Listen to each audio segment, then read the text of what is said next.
ચિહ્નો બે જગ્યાએ પ્રભુના વિશેષ રૂપે મળે. એક ઠાકોરજીના ચરણના ચિહ્નો, જે 16 ચિહ્નોની ચર્ચા કરાય, ચરણમાં ચિહ્નો બિરાજમાન છે. કમલ, વજ્ર, ધ્વજા, પતાકા, મહાપ્રભુના ઠાકોરજીના ચરણોના ચિહ્નો છે. અને બીજા કંદરામાં ચિહ્નો. એ બધાના પોતપોતાના ફળ છે. શ્રીનાથજીના કથામાં જો સમય મળશે તો શ્રીનાથજીના ચરણ ચિહ્નની ભાવનાની પણ ચર્ચા કરીશું. કે જ્યારે આપણે ચરણ સ્પર્શ કરીએ છીએ, આ તમને કોઈ એમ કહે કે પ્રભુના ચરણોનું સ્મરણ કરો, ત્યારે આપણે શું સ્મરણ કરીએ, શું યાદ કરીએ? ત્યારે ઠાકોરજીના ચરણમાં રહેલા ચિહ્નોને યાદ કરાય. આપણે ત્યાં તો ભાગવતજી આદિમાં પણ, રાસમાં પણ ગોપીઓએ ચરણમાં ચિહ્નો જોયા. અક્રૂરજી પણ આવ્યા ત્યારે વ્રજમાં ઠાકોરજીના ચરણારવિંદના ચિહ્નોના દર્શન કર્યા. એની મહત્તા આપણે ત્યાં છે.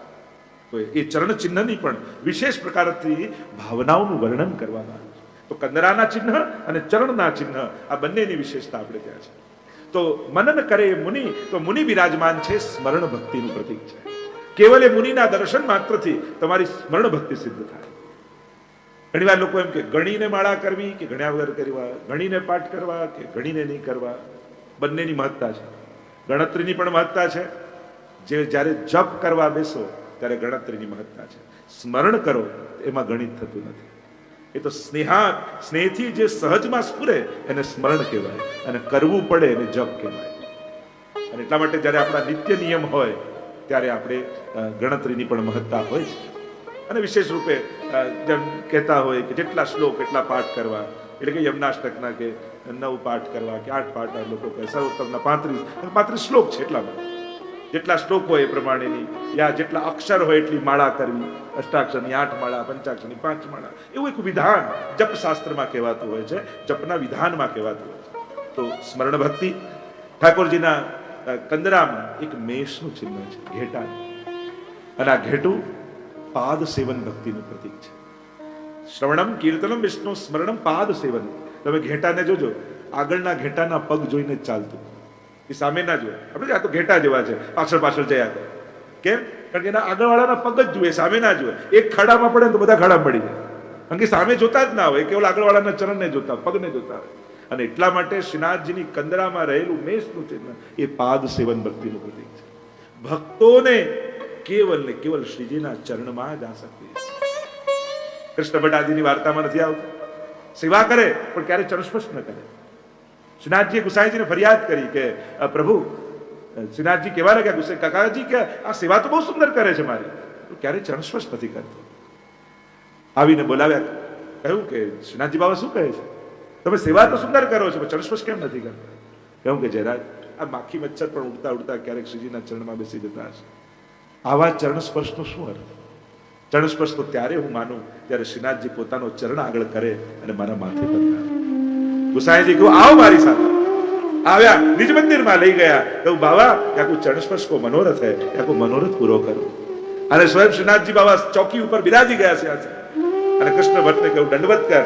જ્યાં દંડવત કર્યા, જમણું ચરણ મસ્તક પધરાવ્યું, ડાબું ચરણ પધરાવ્યું, અને શ્રીનાથજી સામેથી ચરણ સ્પર્શ કર્યા. આ શ્રીજીની કૃપા. વાર્તા સાહિત્યમાં એક એક તમે એક એક પ્રસંગો તમે રોમાંચ થઈ જાય. શ્રીજીએ કેવી કૃપા જીવો પર કરી છે, કેવું શ્રીનાથજીનું આદિવ્ય ચરિત્ર છે, કેવો અનુગ્રહ. તો એ પાદ સેવન ભક્તિ, ચરણારવિંદની આસક્તિ. ગોપીજનો ગોપી ગીતમાં કહે છે પ્રભુના ચરણ કેવા છે, પ્રણતે હિ નામ પાપ કરશો. તમે કેવળ વંદન કરો ને, બધા જ પાપ દૂર. ઋણચરાનુગમ, ગાયોની પાછળ જરા મણિભણાર્પિતમ કાલિય નાગની પ્રણામ. અનેક વર્ણન તો ઘણા જનો વિસ્તાર નથી કરતો, પણ ચરણારવિંદનું બહુ મહાત્મ્ય આપણે ત્યાં કહ્યું. ચરણારવિંદની ભક્તિ, બે પ્રકારની ભક્તિ શ્રીનાથજી મુખ્ય રૂપે છે. ચરણારવિંદની, બીજી મુખારવિંદ. શીતલ ભક્તિ અને તાપાત્મક ભક્તિ, સંયોગાત્મક ભક્તિ અને વિપ્રયોગાત્મક ભક્તિ. પ્રભુનું સ્વરૂપ કેવું છે? ઉભય રૂપ છે. શ્રીનાથજીના આ સ્વરૂપની આપણે એક મહત્તા સમજી લો. નટવર વપુ, નટવત અને વરવત, દ્વિદલાત્મક. અને શૃંગાર રસરૂપ પ્રભુ છે, અને શૃંગાર રસ દ્વિદલાત્મક છે. શ્યામ કેમ છે, કાળા કેમ છે, એના અનેક ભાવો કયા છે, પણ એનું મૂળ ભાવ એ છે શૃંગાર રસરૂપ પ્રભુ છે, અને શૃંગાર રસનો રંગ શ્યામ છે. ગોપીનાથજી તો ભાવ દીપિકામાં શૃંગાર કલ્પદ્રુમમ એમ કહીને કહ્યું કે શૃંગાર રૂપી કલ્પ વૃક્ષ ઠાકોરજી છે, શ્રીનાથજી છે એમ કહ્યું. અને શૃંગાર રસ દ્વિદલાત્મક, ચણાની બે પાંખ હોય ને એને દ્વિદલ કહેવાય. એમ શ્રીજીના સ્વરૂપની બે પાંખ, એક સંયોગાત્મક રસ, બીજો વિપ્રયોગાત્મક રસ. મળવાનો આનંદ અને ગુમાવવાનું દુઃખ. આ બંને એક જ સ્વરૂપમાં રહે છે. એટલે પ્રભુ બે રૂપે મળે ત્યારે પૂર્ણ પ્રાપ્તિ કહેવાય. વિપ્રયોગાત્મક, સંયોગાત્મક. એટલે તો રાસમાં મળ્યા, અંતર ધ્યાન થયા, એટલે વિરહ અને પછી પ્રાપ્તિ. તો સંયોગ અને વિયોગ બંને રૂપે શ્રીનાથજી છે. તો જે ચર્ચા કરી રહ્યા છે, મેષનું ચિહ્ન એ પાદ સેવન ભક્તિનું પ્રતીક છે. કેવલ એના દર્શન માત્રથી પાદ સેવન ભક્તિ સિદ્ધ થાય. મયુર, મોર એ અર્ચન ભક્તિ છે. એ અર્ચન ભક્તિની સિદ્ધિ છે મયુરની. જ્યારે મોરના દર્શન કરો છો, મોર જ્યારે રસમત્ત બને ત્યારે પીછાને ફેલાવી નૃત્ય કરે, એટલે શુક આપણે યમનાષ્ટકમાં પણ કહીએ છીએ, શુક મયુર હંસાદિભી પ્રિયાભિરીવ સેવિતા શુક મયુર હંસાદિભી. આપણે લાગે શુક એટલે પોપટ, મયુર એટલે મોર અને હંસ એનાથી સેવિત. પણ આ તો ત્રણેય પ્રકારની ભક્તિ છે. શુક એટલે વાચિક ભક્તિ, મીઠું મીઠું બોલે, કીર્તન ગાય. મયુર એટલે કાયિક ભક્તિ, પીછા ફેલાવી અને નૃત્ય કરી પ્રભુને આનંદ કરાવે. અને હંસ એ માનસિક ભક્તિ છે. હંસ કેવું મનમાં જાણે તપ કરતું હોય તો શાંત થઈને બેઠું હોય, એ માનસિક ભક્તિ. આમ ત્રણ પ્રકારની ભક્તિ. તો અર્ચન ભક્તિ એટલે કે જે છે એનું અર્ચના કરવી, તો પોતાના પીછા ફેલાવી, પોતાના પીછા ખેરવી અને ઠાકોરજીને ધારણ કરે અને પોતાનું સમર્પણ સિદ્ધ કરે. તો મયુરના દર્શન માત્રથી અર્ચન ભક્તિ સિદ્ધ થાય. શ્રવણમ કીર્તનમ વિષ્ણુ સ્મરણમ પાદ સેવનમ અર્ચનમ વંદનમ. જે શેષજી છે એ શેષજી વંદન ભક્તિનું પ્રતીક છે. જે સર્પ છે, ગાય છે આત્મનિવેદન ભક્તિનું પ્રતીક છે.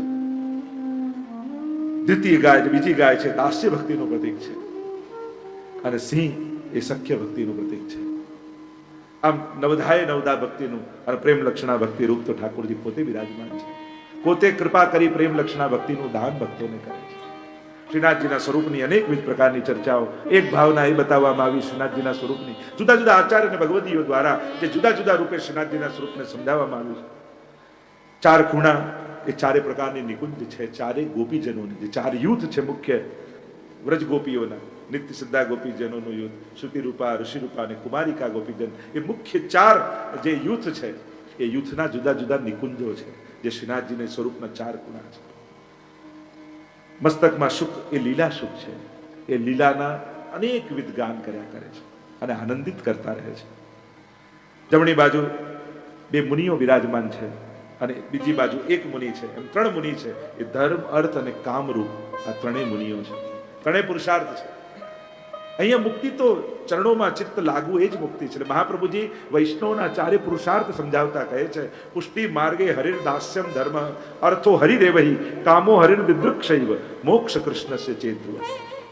તો આ ચારે પુરુષાર્થ એટલે કે ત્રણેય મુનિઓના દર્શન કરો તો ત્રણેય પુરુષાર્થ સિદ્ધ થાય. પેલો ધર્મ એટલે વૈષ્ણવનો પુરુષાર્થ ધર્મ કયો છે, સર્વદા સર્વભાવેન ભજનીયો વ્રજાધિપ સ્વસ્યાયમેવ ધર્મો હિ નાન્ય ક્વાપી કદાચન. સેવા કરવી એ જ ધર્મ, એટલે સેવા સિદ્ધ થાય. ભગવાન જ અહીંયા અર્થરૂપ છે.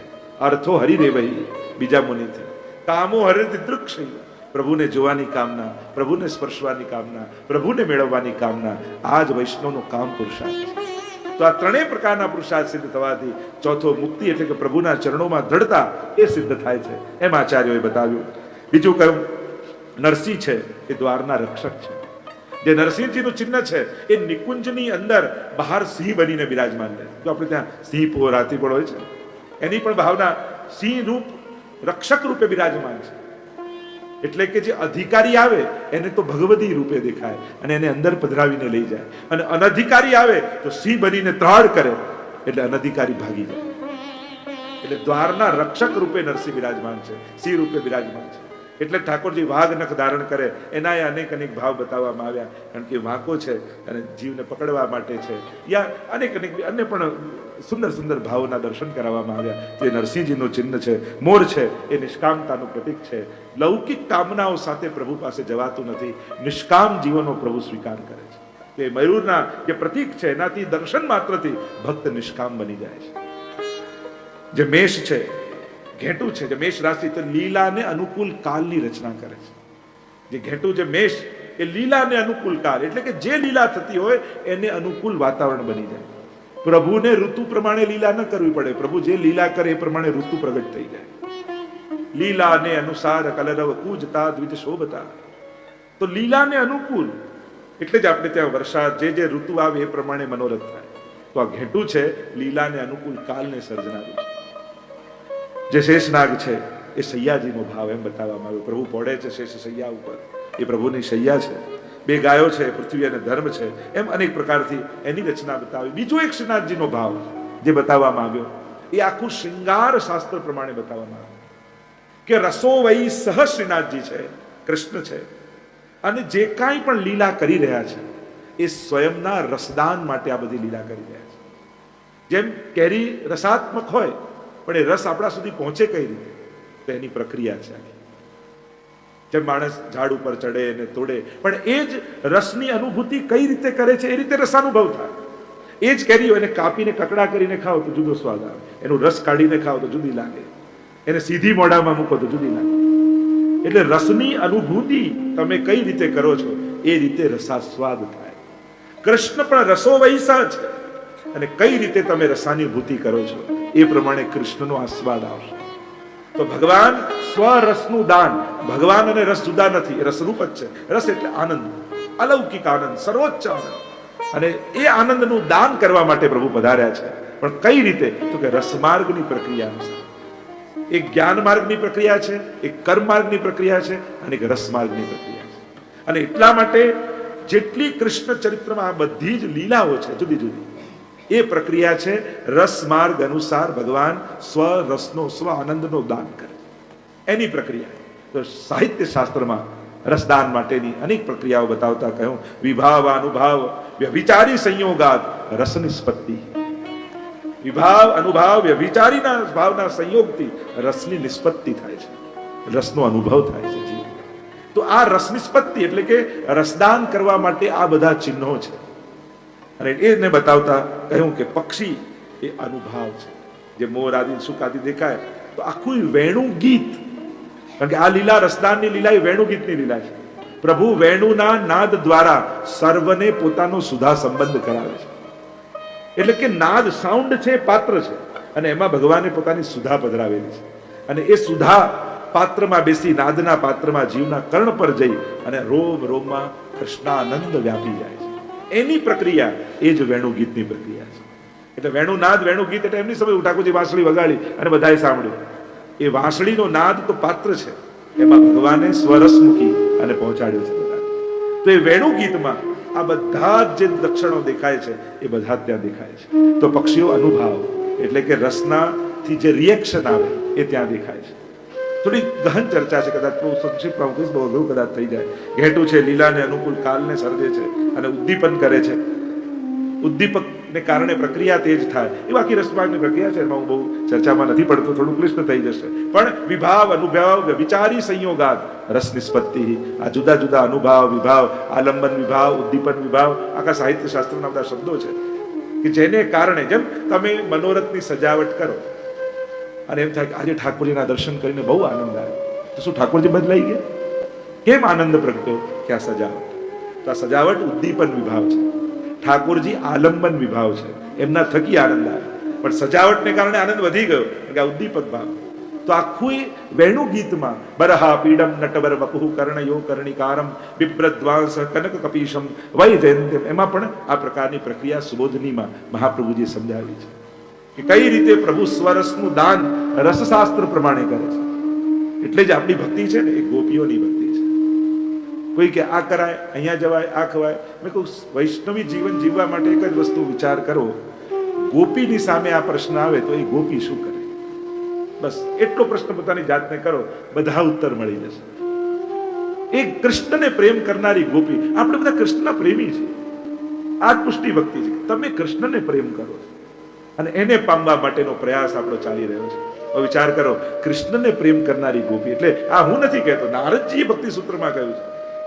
ભક્તિ સૂત્રમાં પૂછ્યું કે ભક્તિ કેવી કરવી, તો કે યથા વ્રજ ગોપિકાના, જે રીતે ગોપીજનોએ ભક્તિ કરી એવી કરી. કેમ કે જે ભક્તિ પ્રભુને સર્વથી અધિક ગમી હોય એવી ભક્તિ કરવી.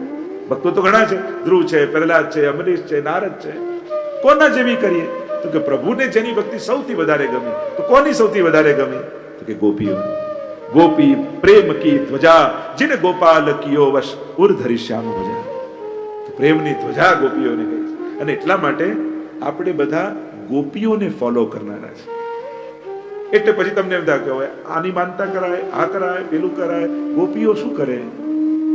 ચિંતન કરો, પોતાની જાતને પ્રશ્ન કરો કે આવા સંજોગે ગોપીએ શું કરે. સંસારમાં રહેવા માટે પોતાની જાતને એક પ્રશ્ન કરો કે મહાપ્રભુજીના સેવકે શું કરવું જોઈએ. આ સમયે સંસારનો કોઈ પણ પ્રશ્ન આવે ને, વ્યક્તિ બનીને ઉકેલ કાઢવા જશો ને તો ઝઘડો થશે, વૈષ્ણવ બનીને ઉકેલ કાઢશો સમાધાન મળશે. અને એટલા માટે પોતાની જાતને પ્રશ્ન કરો એ સમયે કે આવા સંજોગોમાં એક વૈષ્ણવે શું કરવું. ત્યારે વ્યક્તિ મટી જાય, વૈષ્ણવ બની જાય. વ્યક્તિ બનશો તો ક્લેશ જ થશે, ઝઘડા જ થશે, ચર્ચા જ થશે, પણ વૈષ્ણવ બનશો તો સમાધાન નીકળશે. ત્યાગવાનો એ આનંદ હોવો જોઈએ, આપવાનો એ આનંદ હોવો જોઈએ, કમને ન થાય. અભાવ અને ત્યાગ એમાં સંયમ બંનેમાં ફરક છે. જમવાનું કાંઈ ન હોય ને આખો દિવસ ભૂખ્યા ગયા એનો ઉપવાસ ન કહેવાય, એ તો ભૂખમરો કહેવાય. આખી રાત ઊંઘ ના આવી એ તો બીમારી કહેવાય, એને જાગરણ ન કહેવાય. આ બંનેમાં પ્રક્રિયા સરખી લાગે, ફરક છે ને. તમે એને એમાં ખપાવો. ઘણા લોકો સાવ કઈ ના આવડે, આનું કામ તો નરસિંહ મહેતા જોવો. ક્યાં નરસિંહ મહેતા ને ક્યાં સરખામણી તો જોઈને ખરો. લોકો એવું કરે, આનું કામ તો નરસિંહ મહેતા. ક્યાં એની ભક્તિ, એને તો આ બધું પસંદ કરેલું છે, આને તો આના કર્મોથી મળેલું છે.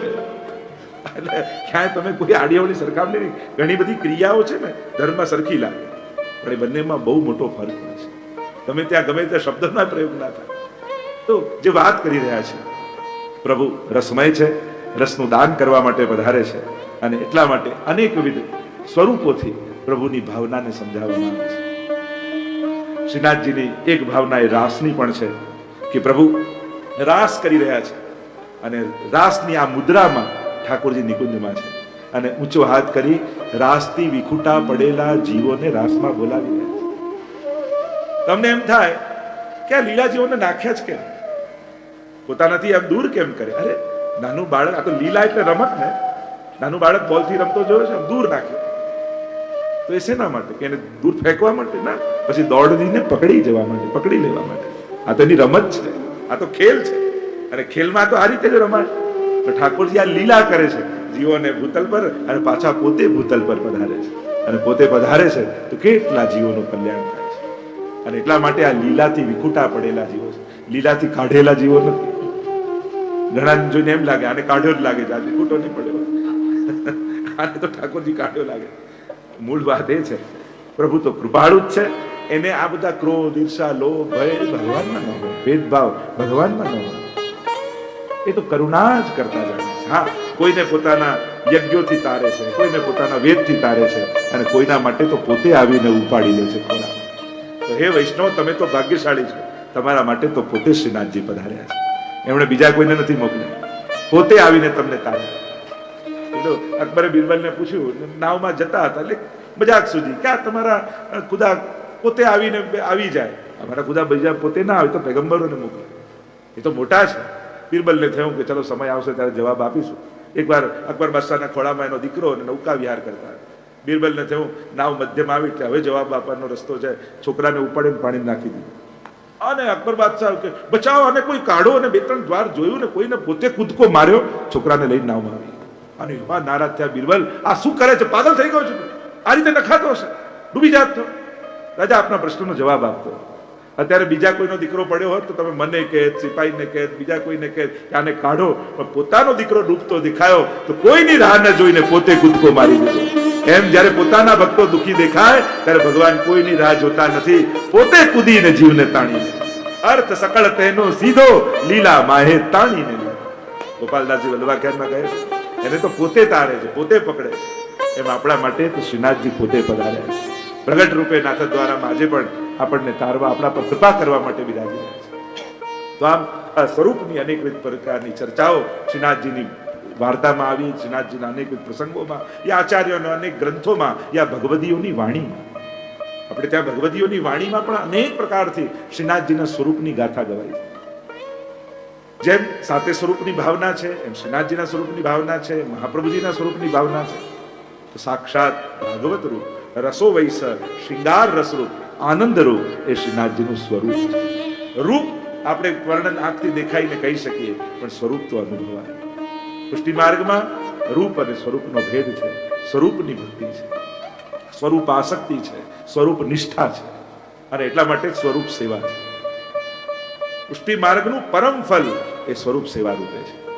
શ્રીનાથજીનું પ્રાગટ્ય આપ બધા જ જાણો છો કે ગિરિરાજજીને ભીતરથી થાય, પણ જ્યારે પ્રભુ લીલાથી પધારે છે ત્યારે સૌથી પહેલા લીલા પરિકર ભૂતલ પર આવે છે. અને શ્રીનાથજીના પ્રાગટ્યની વાર્તાનો પ્રારંભ ગર્ગ સંહિતામાંથી થાય. સુંદર રાસ ચાલી રહ્યો છે.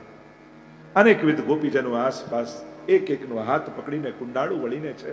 મધ્યમાં ઠાકોરજી અને સ્વામીજી વિરાજમાન છે. જેમ જેમ સ્વામીજી ઇશારો કરતા જાય એમ ઠાકોરજી પોતાનો હાથ ઊંચા કરતા કરતા મહારાસ કરી રહ્યા છે. અને રાસમાં તો દાન માન ખેલ અનેકવિધ પ્રકારની લીલાઓ હોય. અનેક પ્રકાર. રાસ એટલે કેવલ નૃત્ય જ નહીં, આ આખા વર્ષ દરમિયાનની જે બધી લીલાઓ છે એ રાસને અંતર્ગત જ છે. આ પ્રભુનો આખો એક રાસ જ છે. આ જે જુદી જુદી લીલાઓ આપણે માનીએ છીએ કે 12 મહિનાની લીલાઓ રાસને અંતર્ગત આવે. સ્વામીજી અને ઠાકોરજી શ્રમિત થઈને બિરાજમાન થયા. અનેક ગોપીજનો સામે બિરાજમાન છે. અને ત્યારે સ્વામીજી વિનંતી કરે છે કે પ્રભુ, આ ગોલોકનો રાસ ચાલી રહ્યો છે, નિત્ય લીલા થાય, કે પ્રભુ એવું કોઈ સુંદર સ્થાન આપ બનાવો કે જ્યાં આપણને બંનેને એકાંત હોય, સુંદર કંદરાઓ હોય, ઝરણાઓ હોય, કંદમૂળ ઉગતા હોય, અને એવી ગહન કંદરાઓમાં આપણે લીલા કરીએ. કહેવાય છે કે એ જ સમયે પ્રભુના હૃદયમાંથી એક તેજ પુંજ નીકળ્યું, 100 યોજન ઉપર ગયું. ઠાકોરજીએ હાથ રાખ્યો અને તેજ રોકાયું. અને એ જ તેજ 100 શિખર વાળા શતશૃંગ રૂપે ગોલોકધામમાં ગિરિરાજજી પ્રગટ થયા. એટલે ગોલોકધામમાં એમનું નામ શતશૃંગ છે, 100 શિખર જેના છે. અને શ્રી યમુનાજીનું નામ વીરજા છે. એમની પણ ગર્ગ સંહિતામાં બધી કથા આવે છે. જેમ ભાગવતજી તમે બહુ સાંભળો છો ને, એમ એકવાર ગર્ગ સંહિતા પણ સાંભળજો, એ તો વાંચજો. હરિવંશ પુરાણ, બ્રહ્મ વૈવર્ત પુરાણ, ગર્ગ સંહિતા અને ભાગવતજી, કૃષ્ણની લીલાઓને સમજવા માટે બને તો આટલા ગ્રંથોનો આશ્રય લેવો. ઘણીવાર આપણે ભાગવતજી તો શ્રવણ કરતા હોય, પણ ગર્ગ સંહિતા કે હરિવંશ પુરાણ આદિ વાંચવાનો સમય યા સંજોગ નથી હોતા. પણ કૃષ્ણ લીલાઓના સુંદર સુંદર ચરિત્રો આ બધામાં સુંદર રીતે વર્ણિત છે. ગર્ગજી લખે છે એમાં ગિરિરાજ ખંડ, આખો એક ખંડ છે ગર્ગ સંહિતામાં. અને આ રીતે ગિરિરાજજીનું પ્રાગટ્ય ગોલોકધામમાં થયું. પ્રભુને ભૂતલ પર પધારવાનો સમય આવ્યો અને પ્રભુ પધારે એના પહેલા એમનું લીલા પરિકર ભૂતલ પર પધારે.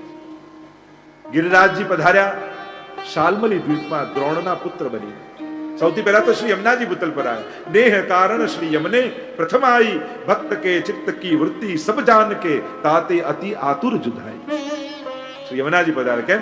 ભક્ત કે ચિત્ત કી વૃત્તિ સબ જાન. ભક્તના ચિત્તની વૃત્તિને જાણે છે કે આને મારા વગર આનંદ થવાનો નથી, મારા વગર આને ચેન પડવાનું નથી, સંસારમાં એને સુખ મળવાનું નથી, એટલે હું પહેલા જઈને જાઉં. એમે બાળક પડતું હોય ને તો પપ્પા પછી દોડે, પહેલા મમ્મી દોડીને પકડી લે.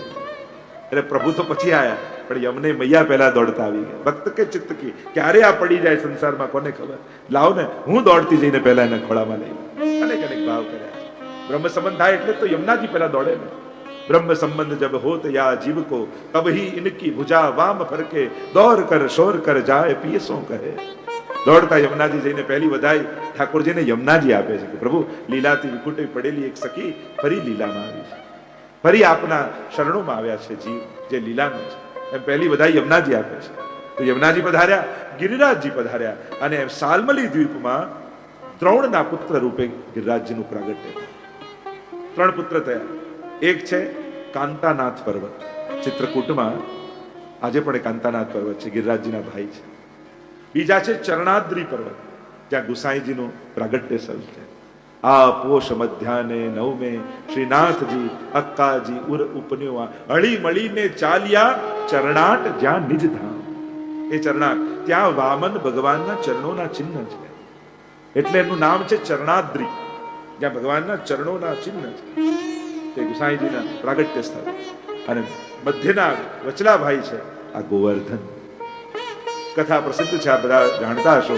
પુલત્સ મુનિ પરિભ્રમણ કરતા કરતા દ્રોણને ત્યાં આવ્યા, જોયા ગોવર્ધનને, અને એની સુંદરતા જોઈ એમને થયું કે આને હું કાશી લઈ જાઉં અને આની ગહન કંદરાઓમાં બેસી કાશી વિશ્વનાથની આરાધના કરું. આવ્યા ગોવર્ધન પાસે. એવું પિતા જો આજ્ઞા આપે તો હું જાઉં. પિતાએ કહ્યું કે ભલે આપ, એ જો તૈયાર હોય તો મને કોઈ વાંધો નથી. ગોવર્ધને કહ્યું આપની સાથે આવું તો ખરા, પણ મારી એક શરત, એકવાર મને જ્યાં મૂકશો ત્યાંથી પછી ઊભો નહીં થયો. યોગ બળથી હાથમાં લીધા, વચન આપ્યું છે કે એકવાર મૂકીશ પછી ભલે ઉભો નહીં થતા એવા વચન સાથે બંધાયા છે અને યોગ બળથી હાથમાં લઈ કાશી તરફ જઈ રહ્યા છે. હમ તો શ્રી વિઠ્ઠલનાથ ઉપાસી और कहा करूं જાય કાશી. આપણે તો કીર્તનમાં કહીએ છીએ અને વચમાં વ્રજ આવ્યો અને ગિરિરાજજીને થયું કે હું તો વ્રજ માટે જ ભૂતલ પર આવ્યો છું, હું કાશી જઈને શું કરું, શું કરું આ ઋષિને રોકવા માટે. એટલે પોતાનું વજન એટલું વધાર્યું કે ઉચકી ન શક્યા, નીચે પધરાવી તો દીધા. નિત્ય કર્મથી નિવૃત્ત થઈને પાછા આવ્યા અને જ્યાં ગિરિરાજજીને લેવા જાય ફરી હાથમાં, ત્યારે ગિરિરાજજીએ કહ્યું કે યાદ કરો, આપે મને વચન આપ્યું છે, સંકલ્પથી જોડાયેલા છો, એકવાર મને જ્યાં મૂકશો ત્યાંથી પછી હું ભૂલી. ઋષિને આવ્યો ક્રોધ, તે મારી જોડે છલ કર્યું છે, ત્યારે આવું તું વ્રજમાં, પણ મને નિમિત્ત બનાવીને અહીંયા સુધી આવ્યો, એટલે હું તને શ્રાપ આપું છું, રોજ તું તલભર ઘટીશ.